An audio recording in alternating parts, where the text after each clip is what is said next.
E daí, por meio, né, desse documento, né, do plano, por meio desse documento é que a gente vai conseguir alcançar esses objetivos, né? É possível individualizar, é possível personalizar esse processo de ensino. Então, a gente vai registrar a partir daí as necessidades desse estudante, as tentativas de estratégias e recursos, né, para que ele consiga se desenvolver de forma mais efetiva, no menor tempo possível, para que ele alcance e diminua essa defasagem na aquisição desses conteúdos.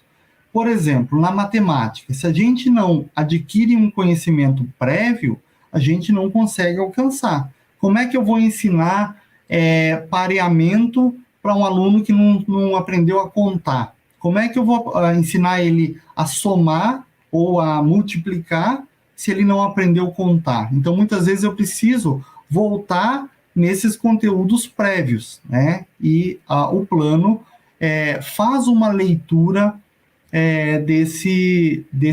dessa necessidade. E não há como fazer isso sem o que a gente chama de trabalho colaborativo ou de co-ensino, né?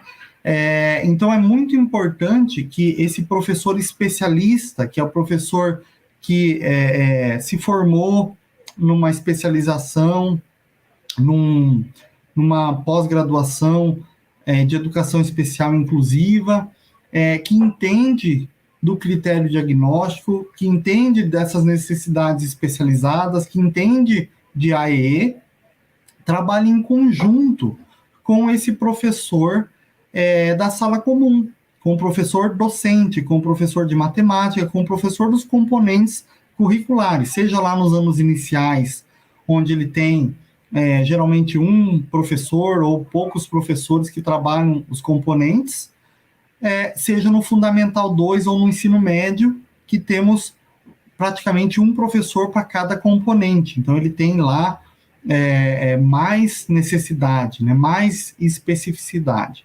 Então, a atuação desses dois professores se faz necessário para que a gente consiga atingir melhor o potencial desse aluno. Aqui eu tenho uma frase muito legal, ó, muito importante. A inclusão ela só se tornará realidade quando houver um ensino colaborativo. O aluno com deficiência não pode ser encarado como um aluno do professor especializado, mas é um aluno da escola. Quando os olhares do professor regente e do professor especializado se entrecruzarem e dividirem a responsabilidade de planejar, instruir e avaliar, o aluno passará a ser trabalhado. O aluno passará a ser encarado de frente como um aluno da escola. Tá?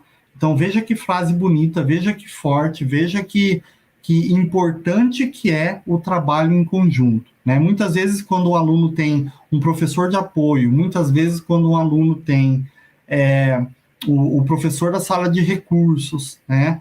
Ele é tido como o professor do Diogo, né? Lá o professor, o aluno do Diogo, o aluno... Não, né? Esse aluno é da escola, ele é um aluno de todos, né? É o aluno que aprende, é o aluno que ensina, é um aluno que vai ensinar a todos a respeitar as diferenças, né? Então, essa inclusão ela vai se dar, né, nesse sentido do trabalho colaborativo, principalmente, tá? Então, o que a gente registra nesse plano, né? O plano ele vai explicitar todas as intervenções, todas as adaptações para a aprendizagem desse estudante, né? Então, nesse plano vai ser registrado a necessidade educacional do aluno, as habilidades, né? Muitas vezes um relatório ou um plano ele passa a ser visto como um muro de lamentações, né? O aluno tem dificuldade de fazer isso, o aluno não consegue fazer isso, o aluno se limita a fazer isso. E a gente não explicita ali os potenciais do aluno, o que o aluno consegue fazer de bom, o que o aluno tem de potencial, né? O que, que ele tem de habilidade. Então a gente precisa buscar o que ele consegue fazer, para daí a gente conseguir efetivar essa aprendizagem, né? Então a gente tem que colocar nesse plano as necessidades do aluno, as habilidades, as dificuldades. A gente também tem que colocar os objetivos e as metas esperadas, né? Como alcançar essas metas, dividir as metas em metas menores, mais curtas, né? Eu falo, a gente divide o todo em pedacinhos, né? Para que a gente consiga atingir um degrau de cada vez, para que a gente consiga abençoar, avançar mais rápido ali, né? O método que vai ser utilizado também, como que ele aprende melhor, se ele tem que sentar ali na frente, se a gente tem que minimizar os distratores, né? Qual que é a prontidão escolar, quais são as habilidades de aprendiz desse estudante, quais são as habilidades desenvolvimentais desse estudante, para que a gente consiga avançar, né? Os critérios de avaliação tão importantes, né? O aluno precisa fazer prova, como que pode ser essa prova? E se ele não escreve, se ele tem dificuldade de registro, né? Tem professor que dá nota no caderno, e o aluno que não consegue escrever? E o aluno que não escreve? E o aluno que se recusa a escrever, né? Então, como que também é esse percurso de avaliação, né? O percurso avaliativo. Então, é importante que a gente pense. Sempre pensando em incentivar a inclusão, a autonomia, a melhoria das habilidades sociais e de desenvolvimento dessas aprendizagens. Eu trouxe aqui para vocês os componentes, né, do plano. Então, o que deve conter? Então, voltado para aqueles livros, né, aqueles materiais que eu mostrei ali inicialmente, eu tentei colocar aqui alguns modelinhos de PEI no sentido estrutural, tá? Então, o que é importante ter nesse plano, tá? Então, por exemplo, a identificação do estudante, né? As informações básicas do estudante, como idade, o curso que ele estuda, a modalidade, a condição dele, critério diagnóstico ali.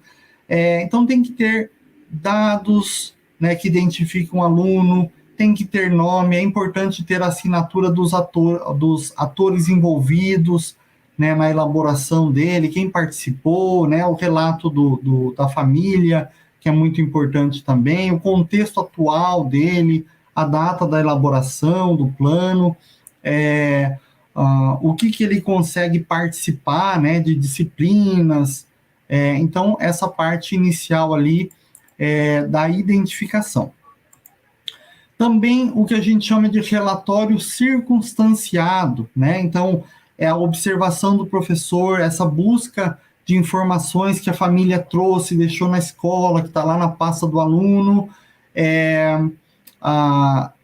uma anamnese com as famílias, com o pessoal que atende esse aluno na área de saúde, se for o caso, né? Se tiver acesso, entre as atribuições desse professor especializado, está também entrar em contato, né, com a rede de saúde, os profissionais que atendem esse estudante, caso ele tenha, né?